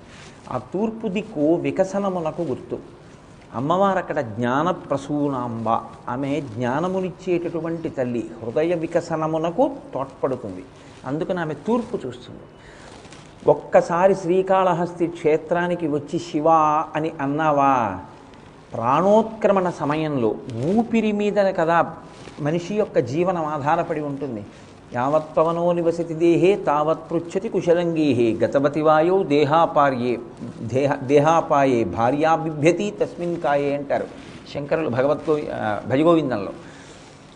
ఊపిరి ఉన్నంతసేపే భవతి, బతికున్నాడు అంటారు. ఊపిరి వెళ్ళిపోయిందా, వెళ్ళిపోయాడని బయట పడుకోబెట్టేస్తారు. అటువంటి ఊపిరి మీదనే జీవనం ఆధారపడుతుంది. వాల్మీకి మహర్షి శ్రీరామాయణం చేస్తూ ఉత్తరకాండలో అంటారు, వాయు ప్రాణ సుఖం వాయు. ఏదైనా మొదలు పెడితే ఇదే బాధ, ఎటు నుంచి ఎటో వెళ్ళిపోతుంది. వాయు ప్రాణ సుఖం వాయు అంటారు. వాయువే ప్రాణము, వాయువే సుఖము. వాయువుని మించి సుఖం అన్న మాట ఏమి ఉండదు. ఊపిరి సరిగా అంది బయటికి వెడితేనే సుఖం. ఎన్నింట్లో ఉంటే మాత్రం ఎగోపిరో దిగోపిరో వస్తే సుఖమేమిటి? వేడిగా ఉండి గాలికపోతే సుఖమేమిటి? ఎన్నున్నా సుఖమేమి ఉండదు. వాయువే సుఖము అంటారు. అటువంటి వాయువు మనకి ప్రాణమును నిర్ణయం చేస్తుంది. అక్కడ ఉన్నది వాయులింగం. ప్రాణోత్క్రమణం అంటే చిట్ట చివరి ఊపిరి విడిచిపెట్టడం, లేదా చిట్ట చివరిసారి ఊపిరి పీల్చడం. మృత్యువు ఎక్కడుంటుంది అని అడిగారు. తీసిన ఊపిరికి విడిచే ఊపిరికి మధ్యలో ఉంటుంది. పీల్చాడు, వదలలేదు, ఏమైనట్టు? చచ్చిపోయాడు. వదిలాడు, పీల్చలేదు, ఏమైనట్టు? చనిపోయినట్టు. కాబట్టి భార్య కన్నా, బిడ్డల కన్నా, అందరికన్నా చాలా దగ్గరగా ఉండేది ఏదంటే ముక్కు చివరే కూర్చుని ఉంటుంది మృత్యువు. పీలిస్తే వదలకపోవచ్చు, వదిలితే పీల్చకపోవచ్చు, రెండిటి మధ్యలో మృత్యు ఉంటుంది. కాబట్టి ఆ ఊపిరి ఆధారం, ఆ ఊపిరి వాక్కుగా మారుతుంది. ఇది మీరు చాలా జాగ్రత్తగా జ్ఞాపకం పెట్టుకోవలసినటువంటి విషయం. నేను ఇప్పుడు మాట్లాడుతున్నాను అంటే నాలో ఉన్నటువంటి వాయువే వాక్కుగా మారుతుంది. మూలాధార చక్రం దగ్గర నుంచి కదిలినటువంటి వాయువు పైకి వచ్చి అది నా యొక్క భావన వాక్కుగా మారుతున్నప్పుడు నా నోటిలో ఉన్నటువంటి వాయువుని నా నాలుక అనేక చోట్ల నొక్కితే సొట్టలు పడి వర్ణములై, అక్షరములు పదములై, పదములు వాక్యములై, వాక్యములు నా నోటి నుంచి పైకొస్తే నాలో ఉన్న భావజాలము వాక్యములై ఆకాశ గుణకమై శబ్దరూపంగా ప్రకాశిస్తే మీ చెవులలోంచి లోపలికి వెళ్ళి నాలో ఉన్న భావం మీలోకి అందుతుంది. అంది సభాపతిభ్యశ్చ మో నమో నమో అంటుంది రుద్రం. అందుకే సభాపతి సభ ఒక్కటైపోతాయి. ఒక్కటై రెండుగా ఉన్నవి ఒక్కటవడం శివస్వరూపం. కాబట్టి చిట్ట చివర ఊపిరి విడిచిపెట్టేటప్పుడు నా అంత నేను చెప్పలేనటువంటి భగవన్నామం అప్పుడు జ్ఞాపకం రాదు. ఎందుకు రాదు అంటే బ్రతికియున్నన్నాళ్ళు నీ భజన తప్పను కాని మరణకాలమునందు మరతునేమో ఆ వేళ యమదూతల అగ్రహంబున వచ్చి ప్రాణముల్ పెకలించి పట్టునప్పుడు కపవాత పైత్యముల్ కప్పగా శ్రమచేత కంపముద్భవమంది కష్టపడుచు నారాయణాయంచు నా జిహ్వతో నిన్ను పిలుతునో శ్రమచేత పిలువలేను నాటికిపుడి నీ నామస్మరణ చేతు చివినిడవయ్య భూషణ వికాస శ్రీధర్మపుర నివాస తుష్ట సంహార నరసింహ దురిత దూరా అంటాడు నరసింహ శతక కర్త. అప్పుడు అన్ని వేపుల నుంచి కపవాత పైత్యములు నొక్కేస్తుంటే నేను శివ నారాయణ అనగలను అనలేను. ఓపిక ఉండగా నారాయణ అంటాను. వీడు అన్నాడు అని జ్ఞాపకం పెట్టుకోవడానికి చెవియొగ్గి వినవయ్యా నారాయణ అంటారు. అంటే భక్తి కలిగిన హృదయాలు అలా మాట్లాడాయి. చిట్ట చివరి ఊపిరి నీయంత నీవు వాక్కుగా మార్చుకుని శివ అంటూ వెళ్ళిపోగలవో వెళ్ళిపోలేవో. కాబట్టి నేనే నీలో ఉన్న ఆఖరి ఊపిరిని వాక్కుగా మారుస్తాను. మార్చి శివ అని నీతో అనిపిస్తాను. అనిపించి చిట్ట చివర శివ అంటూ వెళ్ళిపోయాడు అన్న పుణ్యం నీ ఖాతాలో వేసి నిన్ను నాలో చేర్చుకుంటానని వాగ్దానం చేశాడు. అందుకని అది వాయులింగం. అందుకే ఇప్పటికీ అక్కడ ఉన్నటువంటి శివలింగం దీపమునందు మీరు దర్శనం చేయాలి. దీపంలో వెలిగేటటువంటి ఆ జ్యోతి ఎప్పుడు కదులుతుంటుంది. గాలి వేస్తోందా లేదా అన్నది కాదు, అదే వాయులింగం అంటే. వాయులింగ దర్శనము అంటే మిమ్మల్ని శివలింగం చూడడం మంచిదే, కానీ దీపపు ప్రమిదలో కదులుతూ ఉంటుంది ఎప్పుడు ఒక దీపం. ఆ కదులుతున్న దీపాన్ని చూస్తే వాయులింగ దర్శనం చేసినట్టు. శ్రీకాళహస్తి శివలింగానికి ఒక ప్రఖ్యాతి ఉంది. నవగ్రహ కవచం కట్టుకుంటాడు అక్కడ ఉన్నటువంటి శివుడు. నవగ్రహ కవచం కట్టుకున్నాడంటే నవగ్రహములు ఆయనకు ఒక కవచం, ఆయనకు ఆభరణం అవి. అటువంటి నవగ్రహములు కూడా శివభక్తి కలిగినటువంటి వాడిని ఏమీ చెయ్యలేవు. ఎందుకంటే ఏదో ఫలితం ఇవ్వాలి కాబట్టి చాలా తక్కువ స్థాయిలో ఫలితం ఇచ్చి వెళ్ళిపోవాలి తప్ప శివానుగ్రహం కలిగిన వాణ్ణి, శివభక్తి తత్పరుడైన వాణ్ణి చెనకడం గ్రహాలకు కూడా సాధ్యం కాదు. నవగ్రహ కవచం కట్టుకుని ఉంటాడు. ఆయన్ని ముట్టుకుని అభిషేకం చెయ్యరు, ముట్టుకోకుండానే అభిషేకం. కాంచీపురంలో స్వామికి నీటితో అభిషేకం లేదు, పృథివీలింగం కనుక అక్కడ కేవలంగా పునుగు నూనెతోటే అభిషేకం. అలాగే శ్రీకాళహస్తిలో స్వామిని ముట్టుకుని అభిషేకం చేయరు, ముట్టుకోకుండానే అభిషేకం. పొరపాటున ఒకనకొకప్పుడు ఒక అర్చకుడి వేలు తగిలితే ఆ చిటికిన వేలు బంగారం అయింది అని. కాబట్టి శ్రీకాళహస్తి అంత ప్రఖ్యాతమైన క్షేత్రం. పశ్చిమాన్ని శివుడు చూస్తాడు, తూర్పుని జ్ఞానప్రసూనాంబ చూస్తుంది, దక్షిణాన్ని దక్షిణామూర్తి చూస్తారు. అద్భుతమైనటువంటి దక్షిణామూర్తి. మీరు లోపలికి వెడుతుంటే ఎదురుగుండా కనపడతారు స్వామి. ఉత్తరాన్ని పాతాళ గణపతి ఉంటారు. పాతాళ గణపతి అంటే మూలాధార చక్రంలో ఉండేటటువంటి గణపతి అని. కిందకి దిగితే దర్శనమిస్తారు. శ్రీకాళహస్తి ఒక్కచోటే ఇంత వైభవం మీకు కనపడుతుంది. 4 దిక్కుల శివ కుటుంబంలో 4 చూస్తూ ఉంటారు. అటువంటి శ్రీకాళహస్తి క్షేత్రంలో మీరు గమనించదగిన గమ్మత్తు ఇంకొకటి ఉంది. శ్రీకాళహస్తి అంతరాలయంలో శివలింగం ఉంటుంది.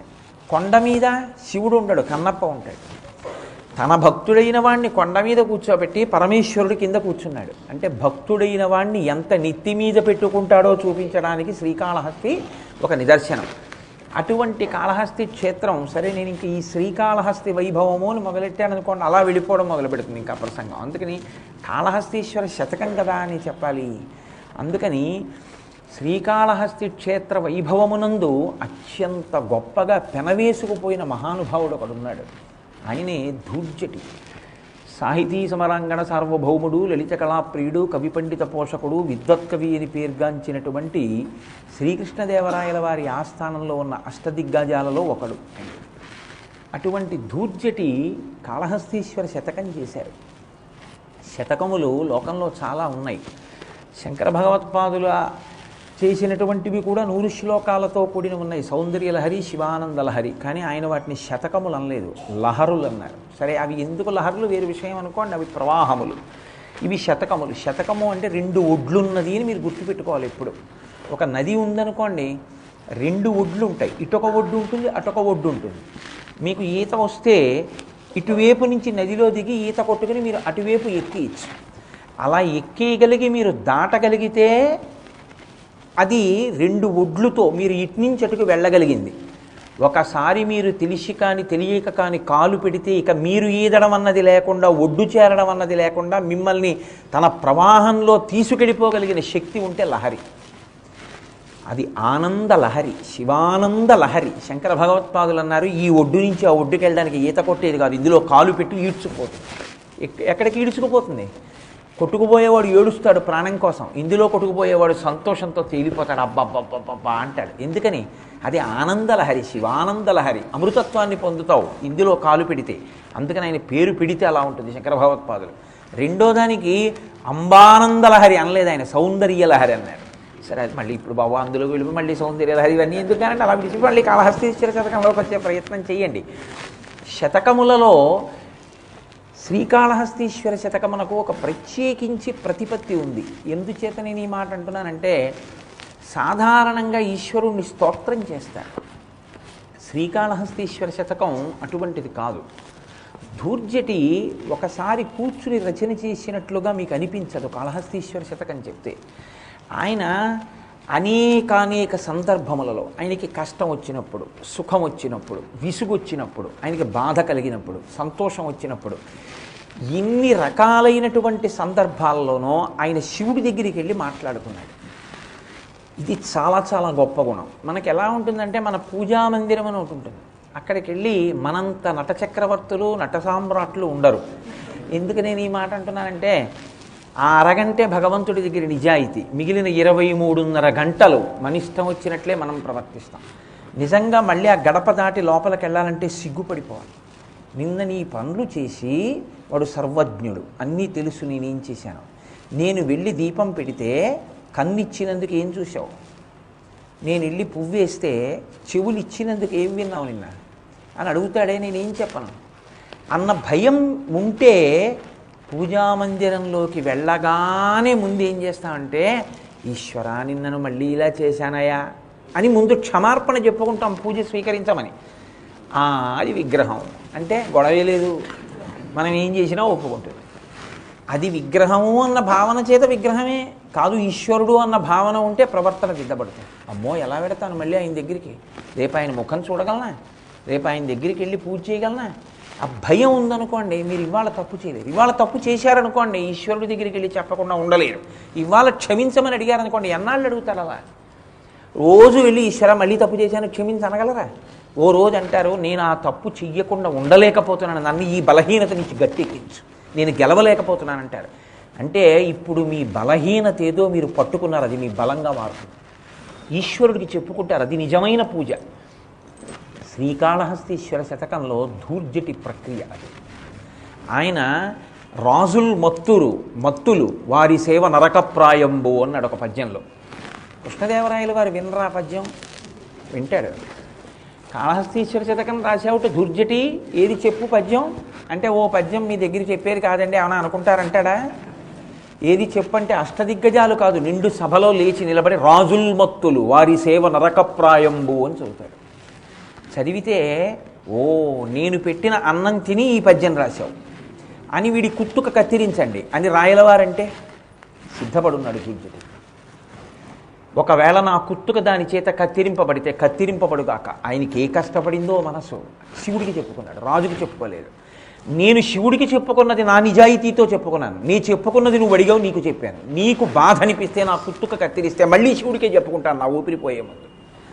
అంటే లోపల అంత కరడు కట్టిన భక్తి. అందుకే ఆయన ఏమీ దాచుకోలేదు. ఈ శరీరం అంతా కాయలు కాసిపోయింది, వేశ్యలు గిల్లితే అయినా నా కామం తీరలేదన్నాడు. రోషీరోయదు కామినీజనుల తారుణ్యోరు సౌఖ్యంబులన్ బాసీబాయదు పుత్రమిత్రధన సంపద్భ్రాంతి వంచాలతల్ కోశీ కోయదు నామనంబకట నీకున్ ప్రీతిగా సత్క్రియలు చేసీ చేయదు దీని తుళ్ళనచవే శ్రీకాళహస్తీశ్వర అన్నాడు. ఇన్ని సందర్భాల్లో లోపలికి వెళ్ళి ఒక్కొక్క పద్యం చెప్తే ఆణిముత్యాలు. ఆలంచున్ మెడకట్టి దీనికి అపత్యశ్రేణి కల్పించి తద్బాలవ్రాతమునిచ్చిపుచ్చుకొను సంబంధంబు కావించి అంటాడు ఒక పద్యంలో. మహానుభావుడు ఏమనుభవించాడు రా జీవితాన్ని, ఎంత తాత్విక దర్శనం చేశాడనిపిస్తుంది. ఏ పద్యమైనా సరే ఒకే మూసలో ఉండదు కాళహస్తీశ్వర శతకంలో. అన్నీ ఈశ్వరుణ్ణి ఏదో స్తోత్రం చేస్తున్నట్టు ఆయన వైభవాన్ని మెచ్చుకోవడం కోసం చేసినవి కావు. నిజాయితీతో ఏ రోజుకు ఆ రోజు శివుడి దగ్గరికి వెళ్ళి కూర్చుని ఆయన చెప్పుకున్నాడు. ఆ చెప్పుకున్నప్పుడు ఒక్కొక్క రోజు ఒక్కొక్క విషయం చెప్పుకున్నాడు. ఆ చెప్పుకున్నప్పుడు ఆయనలో ఉన్నటువంటి ఆనందం, బాధ అన్నీ వ్యక్తమయ్యాయి. సంగీతంలో అన్నమయ్య కీర్తనలు ఎలా ఉంటాయో కాళహస్తీశ్వర శతకంలో ధూర్జటి చెప్పుకున్న బాధలు అలా ఉంటాయి. ఉన్నారు అటువంటి నిజాయితీ కలిగిన భక్తులు. నరసింహ శతకంలో నరసింహ శతక కర్త అలా చెప్పుకున్నారు. ప్రత్యేకించి ధూర్జటి అత్యద్భుతం కాళహస్తీశ్వర శతకం. అందులో ఆయన ప్రత్యేకించి ఒక పద్యాన్ని చేస్తారు. ఇవాళ అందున ప్రత్యేకించి సోమవారం కదా, కాబట్టి అటు తిరిగి ఇటు తిరిగి నేనేదో వేదిక మీదకి వచ్చే వరకు ఇది చెప్దామని నేనేం అనుకుని రాను. ఎందుకంటే చెప్పేవాడిని నేనైతేగా, చెప్పించేవాడు ఒకడు ఉన్నాడు. పలికెడిది భాగవతమట పలికించు విభుండు రామభద్రుండట నే పలికిన భవహరమగునట పలికెద వేరుండు గాథ పలుకగనేలా. 100 పద్యాల్లో ఒక పద్యమే పలికించాడా నా తండ్రి నాతో. ఆ ధైర్యం. సోమవారం కదా, పూనికనిస్తూ ఒక మాట అంటాడు ధూర్జటి ఒక చోట. పవి పుష్పంబగు అగ్నిమంచగు ఆకూపారం భూమిస్థలంబగు శత్రుండతిమిత్రుడౌ విషము దివ్యాహారమౌ నిన్నగా అవనీమండలి లోపలన్ శివ శివేచ్ఛాభాషణోల్లాసకిన్ శివ నీ నామము సర్వవస్యకరమౌ శ్రీకాళహస్తీశ్వర అని పిలిచాడు. ఆయన సంబోధించి చేశాడు. ఎక్కడో కూర్చుని చెప్పడం కాదు, ఎదురుగుండా కూర్చున్నాడు శివాలయంలో. శ్రీకాళహస్తీశ్వర అన్నాడు. లేదా మానసికంగా కూర్చున్నాడు అంతరాలయంలో.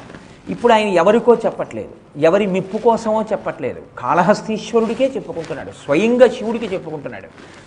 శ్రీకాళహస్తీశ్వర, ఓ శ్రీకాళహస్తి క్షేత్రమునందున్నటువంటి విభుడా అని పిలిచి పవి పుష్పంబగు. దీన్ని ధృతి అంటారు. ధృతి అంటే అచంచల విశ్వాసం. ఈ విశ్వాసమునందు తిరుగుండదు. ఎంత విశ్వాసం అంటే వాళ్ళకి నమ్మి తీరుతారు. మూక పంచశతిలో మూకశంకరులు ఒక మాట అంటారు, అమ్మా తెలిసో తెలియకో నిన్ను కాని ఒక్కసారి పూజ చేశాడా, అటువంటి వాడు మళ్ళీ పుట్టడం అంటే ఎటువంటిదో తెలుసా తల్లి, సముద్రమునందు బండ తేలడమే. అలా ఆ పూనిక కొంతమందికి ఉంటుంది. అది భక్తి బాగా పరిఢవిల్లగా అటువంటి విశ్వాసము నిలబడుతుంది. ఈ భక్తి అనేటటువంటిది అనేక రకాలుగా ఉంటుంది. ప్రారంభంలో ఏదో ఒక పూజా మందిరంలో కూర్చుని మొదలు మంచిదే, అది తప్పని అంటే ఇంక ఎప్పటికీ పూజ అన్నది నడవదు. కానీ భక్తి యొక్క చిట్ట చివరి స్థితి, జ్ఞానము యొక్క ఆవిర్భావ స్థితి ఒక్కచోటే ఉంటాయి. విరాట పర్వంలో దీన్నే తిక్కన గారు ప్రస్తావన చేస్తారు. హరిహరమూర్తి ఆయనకి ప్రత్యక్షమైనప్పుడు జ్ఞాన మార్గం ఎక్కడ మొదలవుతుందో భక్తి మార్గం అక్కడ పూర్తవుతుంది. ఈ రెండు సంగమించడమే మోక్షమునకు హేతు అవుతుంది. భక్తి పండితే జ్ఞానము ఆవిర్భవిస్తుంది. కాబట్టి ఈ భక్తి పండడం అంటే ఏది చేస్తున్నా సంతతము ఈశ్వరుడు జ్ఞాపకానికి రావడం. సంతతము జ్ఞాపకం రావడం అంటే అలా ఎలా జ్ఞాపకానికి వస్తుంది అని మనకు అనుమానం.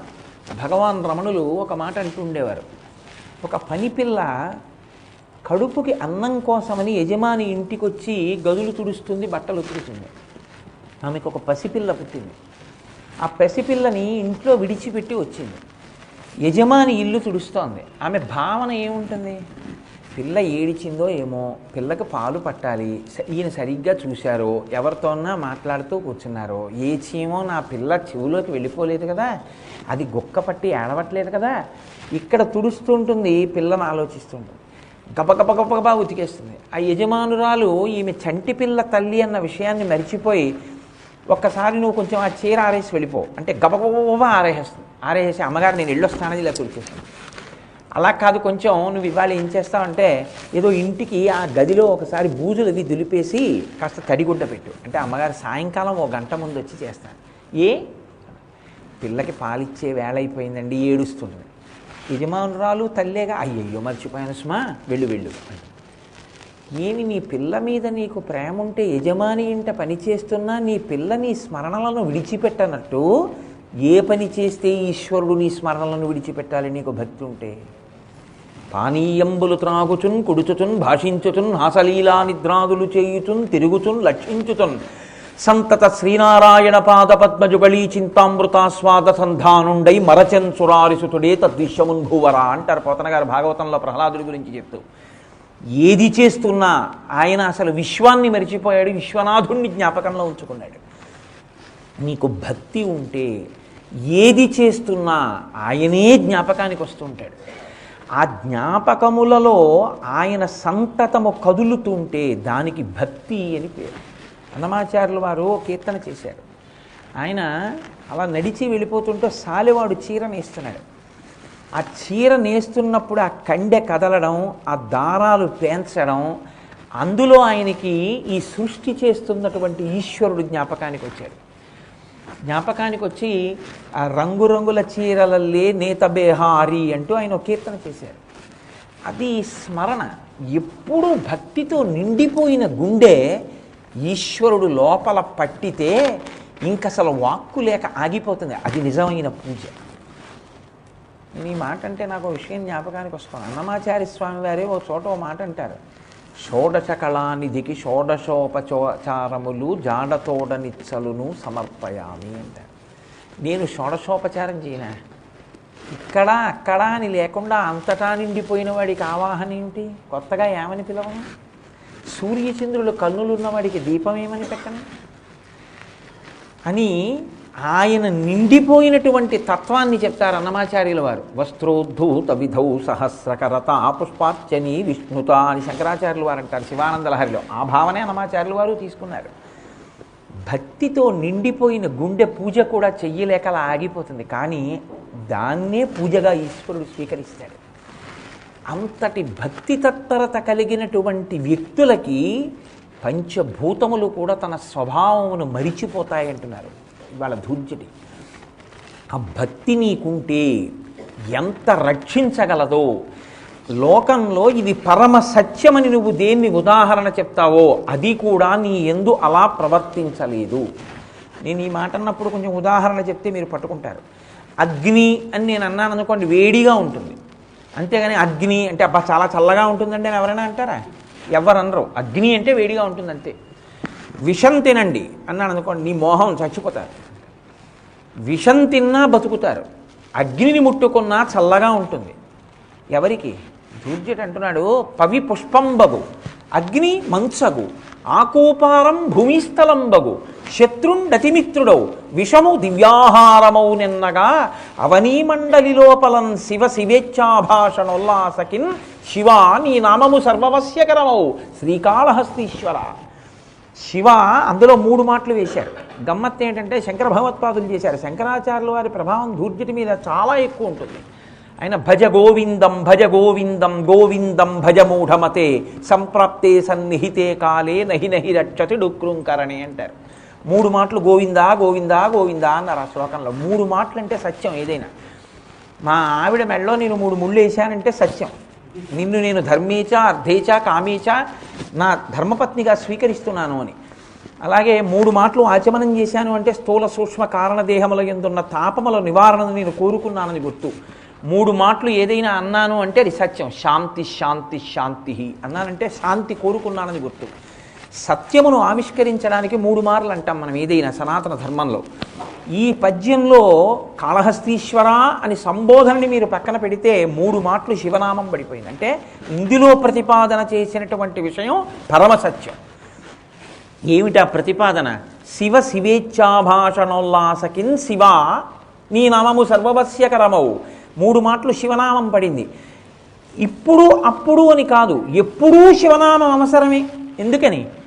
ఈశ్వర ఇలా జరగాలని నేను అనుకుంటాను, కానీ అలా జరుగుతుందని ఎక్కడుంది? నిన్ననేగా మీకు చెప్పా, ఈశ్వరుడు ఉన్నాడు, దురితమును దృష్టిలో పెట్టుకుని ఫలితం ఇస్తాడు. అలా జరగకూడదు, అంతా సుఖంగానే ఉండాలి, సంతోషంగా ఉండాలనుకుంటే ఎవరు దాన్ని అలా ఉంచగలిగిన వాడు? ఈశ్వరుడే. కాబట్టి సంతతము శివనామము కావాలి నీకు. శివ నీ నామము సర్వవస్యకరమౌ శ్రీకాళహస్తీశ్వర. పొద్దున్న చేద్దాం, సాయంకాలం చేద్దాం, మధ్యాహ్నం కాదు, ఎప్పుడూ నీ నామం కావాలి. బతికున్నన్నాళ్ళు కావాలి, ఊపిరున్నన్నాళ్ళు కావాలి. ఈశ్వర ఎందుకు కావాలి? నీ నామం ఎంత గొప్పదో తెలుసా?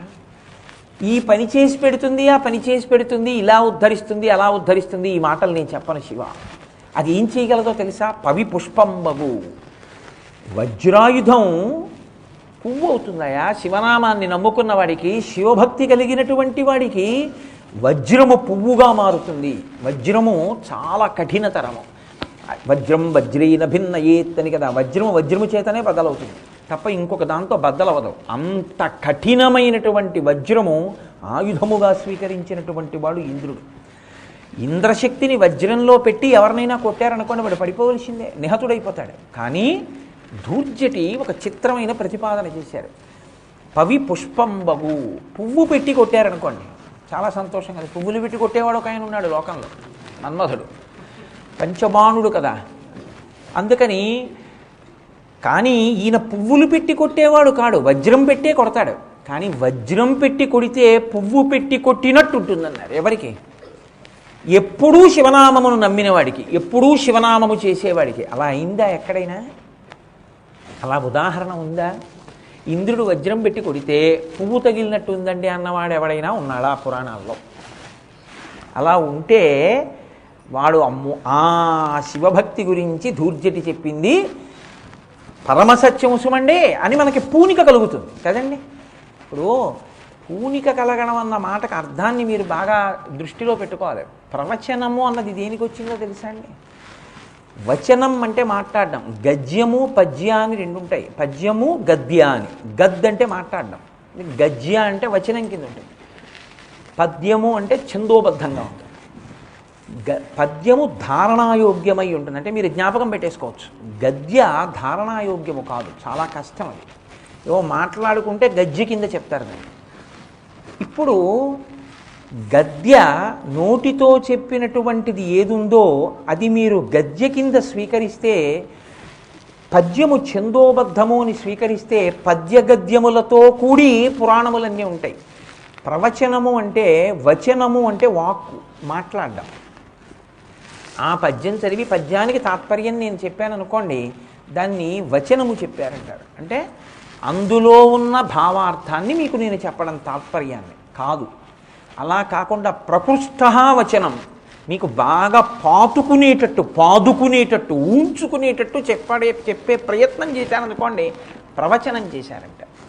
ఇది ఎలా ఉంటుందంటే రాటపాతాడంటారు. మీరు ఎప్పుడన్నా చూశారో లేదో? రాట పాతాడండి అంటారు. రాట పాతాడంటే ఏదో ఇలా గొయ్యి తీసేసి ఒక కర్ర పెట్టేసి అలా ఇసుక పెట్టేసి వెళ్ళిపోరు, ఆ పందిరి పడిపోతుంది. గొయ్యి తీసి అందులో అడుగున 4 రాళ్ళు వేస్తాడు. ఇప్పుడు ఒక కర్ర నిలబెడతాడు, అందులో మట్టి పోస్తాడు, 4 రాళ్ళు తెచ్చి చుట్టూ వేస్తాడు, గుణపాన్ని వెనక్కి తిప్పి రాళ్ళు బాగా గుచ్చుకునేట్టు చేస్తాడు. ఇప్పుడు అది గట్టిగా ఉంది ఆ రాట, నమ్మడు. తాను ఒకసారి ఊపుతాడు, ఊపి చూస్తాడు, తాను పాటిన రాట తనకే ఊగలేదు. ఇప్పుడు అంటాడు రాట బాగా పాతానంటే. తాను కదలకుండా ఊంచుకునేటట్టు ఒక రాట పాతడం ఎలా ఉంటుందో ప్రవచనం అన్నది అలా ఉండాలని చెప్తోంది శాస్త్రం. అవతల వారి మనసుల యందు నువ్వు అనుకున్న భావము ప్రవేశించేటట్టు త్రికరణ శుద్ధిగా నువ్వు కష్టపడి చెప్పగలిగితే దానికి ప్రవచనం అని పేరు, ప్రకృష్టవచనం. ఇప్పుడు పద్యము ప్రకృష్టవచనం కావాలి అంటే ధూర్జటి యొక్క నమ్మకాన్ని మీరు తీసుకొచ్చి చెప్పగలగాలి. ఆ నమ్మకం అప్పుడు మీకు కూడా ఏర్పడుతుంది, అప్పుడు ధూర్జటి భావన మీకు అందుతుంది. అందితే ఆయన ఏమన్నాడో అది మీకు అందితే మీరు ఆయన భావం అవుతారు, అయితే మీరు ఈశ్వరానుగ్రహాన్ని పొందుతారు. అందుకొస్తాయి శతకాలు. కాబట్టి ఇప్పుడు ఆయన పవి పుష్పంబగు అన్నాడు. ఇంద్రుడు కొట్టిన వజ్రాయుధం, ఇంద్రుడి చేత విడువబడిన వజ్రాయుధం పువ్వులా తగిలింది. ఎవరికైనా అయిందా అలాగా? ఎన్నో సందర్భాలు ఉన్నాయి, కానీ అన్ని సందర్భాలు చెప్తూ కూర్చునే సందర్భం కాదు కదా. కాబట్టి ఒక్క సందర్భం చెప్తే పట్టుకోగలిగిన ప్రాజ్ఞులు మీరు.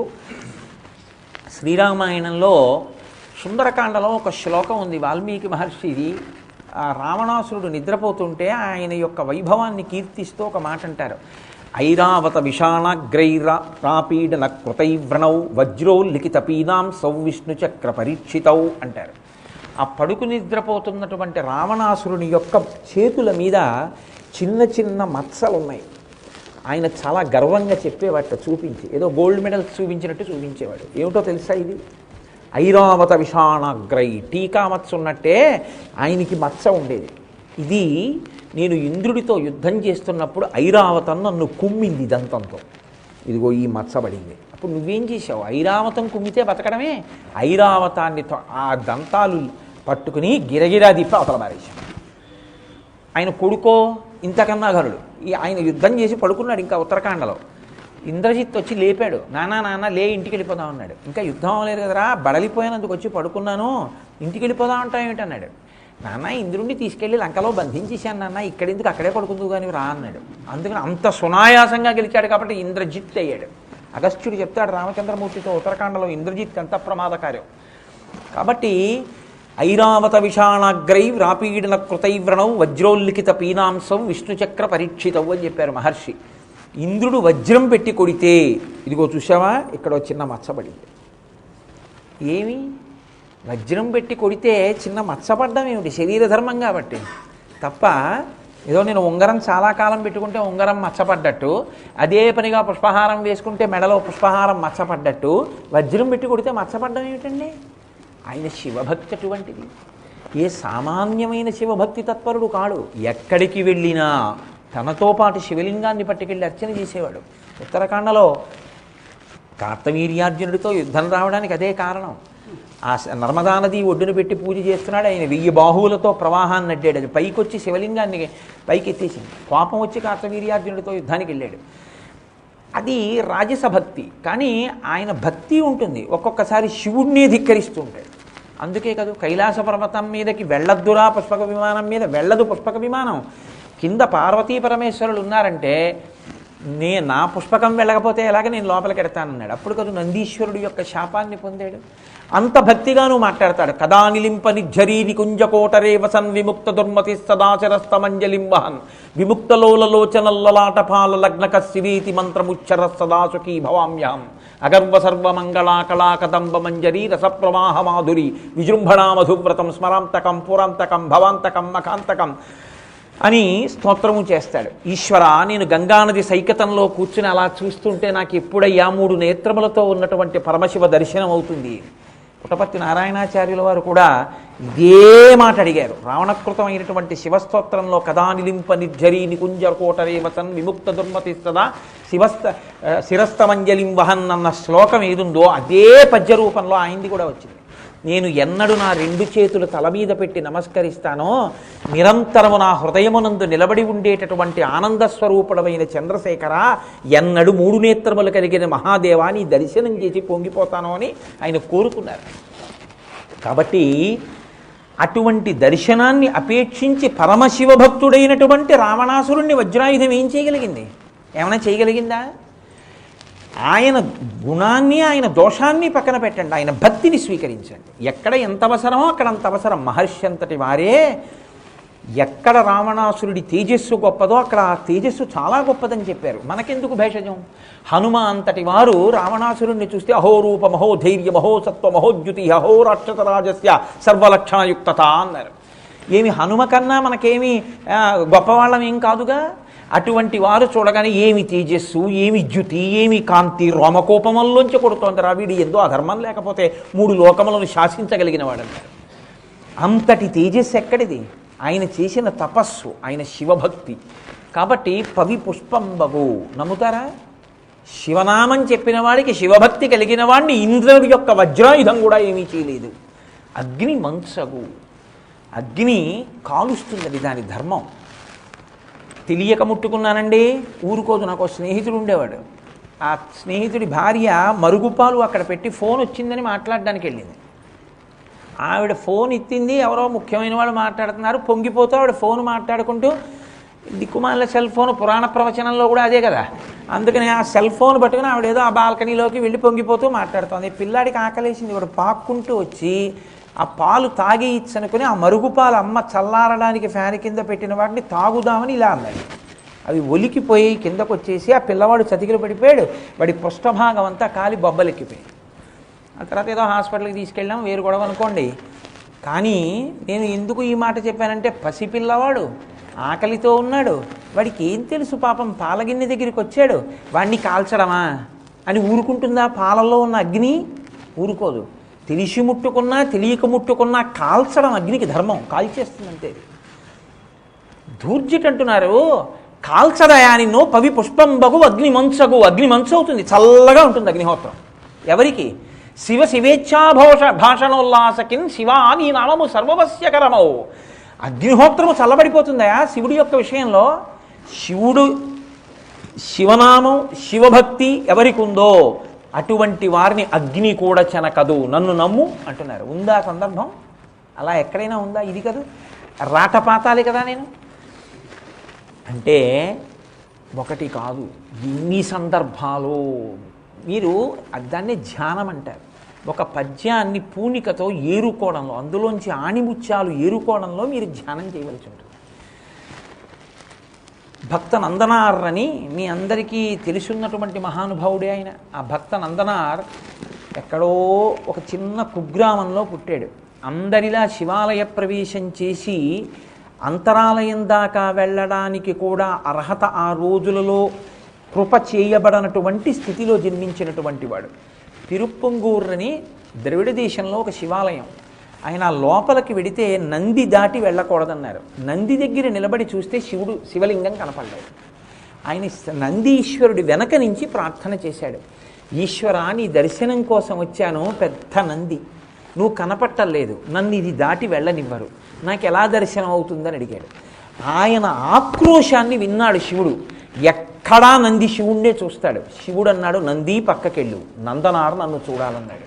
నంది పక్కకెళ్ళిపోయాడు. శివలింగం నందనారికి దర్శనమైంది. ఇప్పటికీ తిరుప్పంగూరులో శివలింగానికి ఎదురుగుండా నంది ఉండదు, పక్కకెళ్ళిపోయాడు. అటువంటి నందనార్ యజమానిని అడిగాడు, నేను వెళ్ళి చిదంబరంలో నటరాజ దర్శనం చేస్తానని. ఆయన అన్నాడు, వీడికి వెర్రి ఎక్కువైంది, నటరాజ దర్శనం వీడికి ఏమిటి అని. ఇవాళ రాత్రి నువ్వు పొలాన్ని, ఏం తక్కువ, కొన్ని 100 ఎకరాల పొలాన్ని దున్నేసి, నీరు పెట్టి, విత్తనాలు పెట్టి, పంట పండించి, కోసి, ధాన్యం ఆరబోసి, బస్తాలకెత్తి, బండికి కట్టి, ఇంటికి తెచ్చిపెట్టి, తెల్లవారుధాములు చిదంబరం వెళ్ళిపో అన్నాడు. ఆయనకి ఏం వినపడిందంటే చిదంబరం వెళ్ళిపోవటే వినపడింది. పరమ సంతోషంతో అలాగే అన్నాడు. పొలానికి వెళ్ళి చూశాడు. కొన్ని 100 ఎకరాల పొలం. ఒక రాత్రిలో ఏం దున్నుతాడు? శివా, నా బ్రతికింతే అనుకున్నాడు. నీ దర్శనం కాని నా జన్మ ఎందుకని ఏడ్చి ఏడ్చి స్పృహ తప్పిపోయాడు. ఆయన చెయ్యలేక శివుడు తలుచుకుంటే బస్తాలు వెళ్ళిపోవా? కాదు.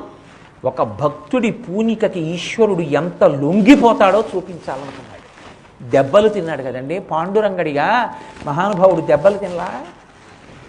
ఇప్పటికీ ఏడుకొండలవాడు అనంతాచార్యుల వారు కొట్టినటువంటి గుణపం దెబ్బకి గంధపు ముద్ద పెట్టుకుని ఏడుకొండల మీద నిలబడలా. కాబట్టి పరమశివుడే కైలాస పర్వతం మించి దిగొచ్చాడు. ఆయన పాద స్పర్శకి పుడమి తల్లి పులకించిపోయి ఉంటుంది. ఆ పంచె తీసి పైకి కట్టాడు. పరమేశ్వరుడు అంటే ఏదో తెలియక ఆషామాషిగా ఉంటాడు, ఆయన ఏం పెద్ద అందం అనుకుంటుంటారు. మీరు ఎప్పుడైనా శివమహాపురాణం కానీ లింగపురాణం కానీ చదివితే గంగా చ యమునా చైవ విధత్త స్మరుచామరే సూర్యచంద్రౌ చ నేత్రే అని ఆయన సచ్చిదానంద రూపం ఎలా ఉంటుందో అసలు వర్ణిస్తారు. ఘృతరీతి ఘనీభూతం సచ్చిదానంద విగ్రహం అంటారు లింగపురాణంలో పరమశివుడి గురించి. నీతి ముద్ద ఎలా ఉంటుందో అలా ఆయనని మించిన అందగాడు లోకంలో ఇంకోటి ఉంటాడు. ధూర్జటి ఒక చోట దిప్పి పొడుస్తాడు. ఏదో రోజున వీలైతే ఆ పద్యాన్ని చెప్తాను. కాబట్టి వన్నే ఏనుగుతోలు దుప్పటము బువ్వా కాలకూటంబు చేగిన్నే బ్రహ్మకపాలముగ్రమగు భోగే కంఠహారంబు నిన్నీలాగున నుండియున్ తెలిసియున్ నీపాద మూలంబునన్ చేర్చెన్ నారాయణుడిట్లు మానసమునన్ శ్రీకాళహస్తీశ్వర అని అడిగాడు ఒక చోట. వీలైతే ఆ పద్యాన్ని ఎక్కడైనా చెప్తాను అవకాశం కుదిరితే. కాబట్టి ఇప్పుడు నందనార్ స్పృహ తప్పి పడిపోయాడు. పరమశివుడు వచ్చి నాగలి పట్టుకున్నాడు, పార్వతీదేవి నీళ్లు తోడింది, ప్రమదగణాలు గణపతి సుబ్రహ్మణ్యుడు వీళ్ళందరూ గబగబా పొలంలో విత్తనాలు చల్లారు. ఎంతలో పంట పండాలి? శివానుగ్రహం, శివ సంకల్పమస్తు. పంట పండిందంతే. రాజనాల ధాన్యం పండింది. గబగబా కోసేశారు, బస్తాలు తీసుకెళ్లారు, ఇంట్లో పెట్టేసేశారు, నందనారిని లేపారు. అంతా అయిపోయింది, చిదంబరం వెళ్ళిపో అన్నారు. పరమానందాన్ని పొందాడు. యజమానిని సెలవడిగాడు. యజమాని ఆశ్చర్యపోయాడు. వీడు రా భక్తుడంటే నేనా భక్తుడిని అనుకున్నాడు. సంతోషించాడు, బయలుదేరాడు, చిదంబరం వెళ్ళాడు. కానీ చిదంబరం ఆలయంలోకి ఆయన్ని రానివ్వలేదు. రానివ్వలేక నీవు అగ్నిశుద్ధి పొందితే లోపలికి రావచ్చని బయట పెద్ద అగ్నిహోత్రాన్ని వెలిగించి నువ్వు అందులో ప్రవేశించు, శుద్ధి అయిన తర్వాత లోపలికి వెళ్ళొచ్చు అన్నారు. నటరాజస్వామిని తలుచుకుని నమస్కారం చేసి అగ్నిహోత్రంలోకి ప్రవేశించాడు. నేను ఏ సీతాగ్ని ప్రవేశమో చెప్పాను అనుకోండి, ఇది నేను విన్నదే కదండి అంటారు. మన కన్నుల ముందు ఈ మధ్యకాలంలో జరిగినటువంటి సన్నివేశం. నందనార్ అగ్నిహోత్రంలో ప్రవేశిస్తే అగ్ని కీలలు తడితో కూడుకున్నటువంటి మంచు బిందువులతో కూడుకున్నటువంటి, శంకరులు అంటారు దృశాద్రగీయస్యాదరదళిత నీలోత్పల రుచ అంటారు. దరదళిత నీలోత్పల రుచ, బాగా విచ్చుకున్నటువంటి ఆ తామర పువ్వు ఎలా ఉంటుందో అలా దరదళిత నీలోత్పల రుచ, లోపల మంచు బిందువులతో ఉంటుంది, ఇంకా చల్లగా ఉంటుంది. చల్లటి పూలదండలుగా మారిపోయి అగ్ని కీలలు నందనార్ మెళ్ళలో పడ్డాయి. పుష్పహారాలుగా మారిపోయాయి అగ్ని కీలలు. అప్పుడు ఆయనకి నటరాజ దర్శనం చేయించారు. నటరాజుని చూసి పరవశించి నమస్కరించాడు. ఆయనలోని దివ్య తేజస్సు నటరాజస్వామిలో కలిసిపోయింది. పవి పుష్పంబగు అగ్ని మంచగు, ఏం అనుమానమా? అగ్ని మంచు కాలా, చల్లబడిపోలా? మంచు అంటే అక్కడ చల్లతనం. చల్లటి పుష్పహారం కాలా? శివ శివేచ్ఛాభాషణ ఉల్లాసకిన్ శివాని నామము సర్వవస్యకరమవు. శివనామం నమ్ముకున్నవాడు అటువంటి స్థితిని పొందలా? కాదు కాదు. మహాభారతంలో ద్రోణపర్వంలో ఒక ఆశ్చర్యకరమైన సందర్భాన్ని ఒకదాన్ని చెప్తారు వ్యాసమహర్షి. అశ్వత్థామ శివాంశ సంభూతుడు, రుద్రాంశ సంభూతుడు. ఆయన ఆగ్నేయాస్త్రాన్ని